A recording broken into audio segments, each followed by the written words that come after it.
Well, hi there guys, Mark here, and as you've probably seen on the title of this video, if you could only choose one bike today, and it would have to be forever, so it's literally going to be your choice and you've got to keep this bike for the rest of your biking days, what would you choose? Now, I've been thinking about making this video now for quite a few years, and I had a bike that came to mind straight away. And when I've been thinking about making this video for the past few weeks, that bike in question was still there. I own that bike myself, and it's a no-brainer for me. It is the bike that I personally would choose. But when you think about it, you know, there's a lot of criteria in one bike forever. You know, you may not tour at the moment, but you might want to tour in 5-10 years time. You might want to use that bike for work in a few years time. You might at the moment not be taking passengers. You might want to take a passenger, so you've got to think of so many things. You want a bike that's going to be reliable. Do you really want a 150 horsepower bike, you know, when you're 70 years old? Before you say, oh yeah, I'm going to have an R1, I'll choose the R1. Will you really want to be riding an R1 when you're 70 years old? So there's really loads of sort of things to think about. You know, don't put money aside for a bit. You know, think about the actual bike that you'd like. Also think about things like, you know, you want reliability, something that just starts on the button every day, parts availability, good fuel consumption, all that sort of thing really. I've had many, I thought about many bikes. You know, I considered a Ducati Multistrada 1200 2012. I've got one of those myself, but put me off a little bit because just maybe the reliability isn't 100%, and expensive servicing maybe. I also considered the Honda Blackbird, but again, you know, it's a really big heavy bike. Do I really want to be pushing that around when I'm a lot older? So there's so many criteria to think about, you know, in this particular bike to choose. You know, you want a bike that's going to be everything, you know, not perfect at everything, but it wants to do everything really well. And out there now, you know, there's a few that obviously you're thinking to yourself now, aren't you? Oh, I know what I'm going to choose. But you know, when I started riding in '86 when I was 16, there weren't the choice of bikes that are available now. And these days there's so many new bikes out there, new bikes coming out all the time that would probably fit this bill. But this particular bike in question, you know, it's been around for years, since the 80s. You probably know what it is. It's, you know, the best. It's always been renowned as the best all-round motorbike. You could do touring on it, two-up. It's brilliantly reliable. It's powerful. It's fast. It's a great do-everything bike, and that's the sort of things you want to consider really as to what bike you would choose for the rest of your days. You know, also things like, you know, you might say, oh yeah, I'm going to get a naked machine.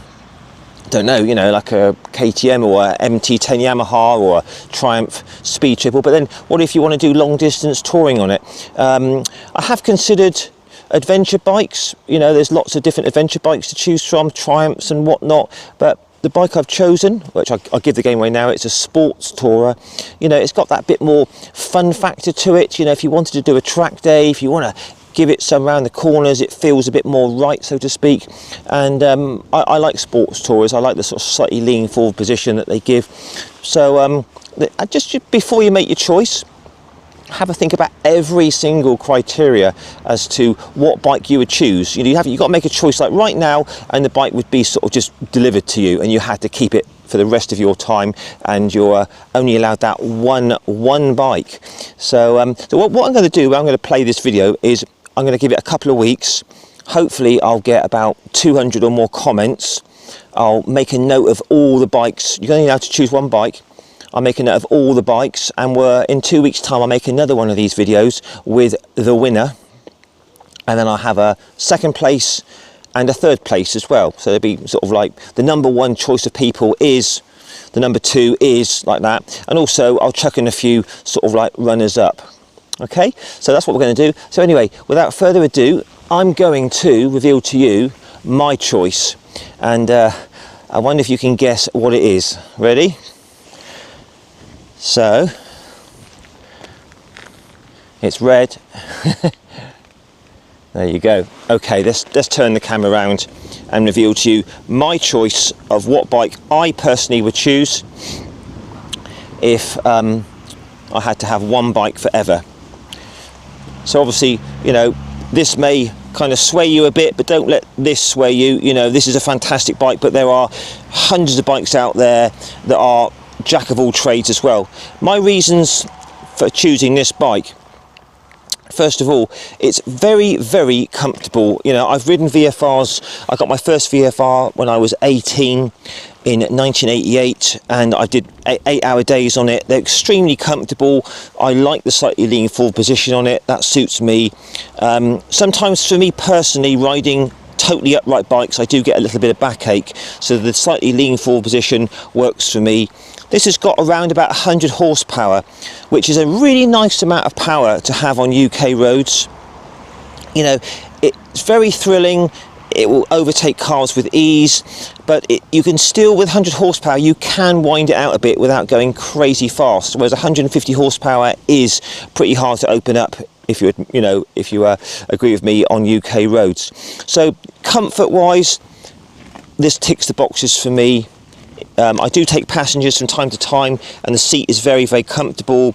You can fit full luggage on these if you want to. The handling is really nice on these. It's got, well, the star of the show is that glorious V4 engine. There's not many engines out there that feel and sound better than that. It's got an absolutely stunning soundtrack. I'll just let you hear this.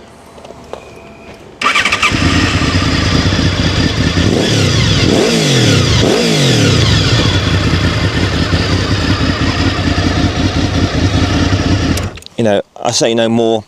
And I bought this for a crazy price. I think it was £1,500, and it's done 38,000 miles, and it rides like brand new still. Good brakes, good fairing. See, that's another thing that is another criteria for me that I've got to have. Even though I love naked bikes just for whizzing around on, you know, I've just got the Vosges 350. For me to do distance, I really like a fairing. So it's got to be comfortable, it's got to have a fairing, it's got to be really engaging to ride with decent power. It's got to be pretty good on fuel. I get about 50 to the gallon from this. Reliability, it's got to have a brilliant reliability record. You know, these are stellar reliability, bulletproof. This has done 38,000 miles, and it goes like new. So all of these criteria. So if I wanted to go touring on this to Germany tomorrow, I would just jump on this and go. If I wanted to ride through town at slow speed, this is still nice to ride at slow speeds. It's not a super heavy bike, even though it's a big machine. You know, it's quite narrow there. And the weight for me isn't too heavy on this. I can easily push this around my garage, so I feel that I could still push this in 20 years time. So as I said, you know, nice handling, intoxicating engine with nice 100 horsepower. So this is why I've chosen the VFR 800 or the 750. That would have been just as good. This is why I've chosen this as my forever bike that I would have right now, and I probably am going to keep this for years and years. So but yeah, so what would you choose if you had to have one bike for your forever bike? So I'm looking forward to this, to see how this is going to run. You know, it's going to be very interesting to see what people's answers are. You know, I mean, there's tons of good bikes out there. You know, you might go for an NC 750 or, you know, Triumph Tigers, you know, 800s. There's absolutely stacks out there. But as I say, before you make your choice, do have a bit of a think about it for a while as to all the criteria that you personally like in a bike. So anyway, so that's why I've chosen the VFR 800 as my one and only bike that I would have if I was made to have just one bike for the rest of my biking days. So I had to clear out my whole garage and only have one bike, and this was the only bike I was allowed to have forever. This is the bike that I'd be more than happy with for the next 30 odd years or so till I'm 80. So there you go, guys. What bike would you personally choose if you could only have one bike for the rest of your biking days? So answers down below please on the comments. I'll give it about 2 weeks. I'll tot up all the bikes, and then I'll make another review, another video, and really looking forward to see what the winner is out of all the hundreds of bikes out there. And interesting also to see, you know, second place and the third place, and I'll give you a few runners up as well. So guys, hope you enjoyed this fun little video. I hope you take part and post your answer down below. It's going to be great fun seeing what people say, and I will catch you again with the answer to this question in about 2 weeks' time. All right guys, hear from you soon. Bye for now.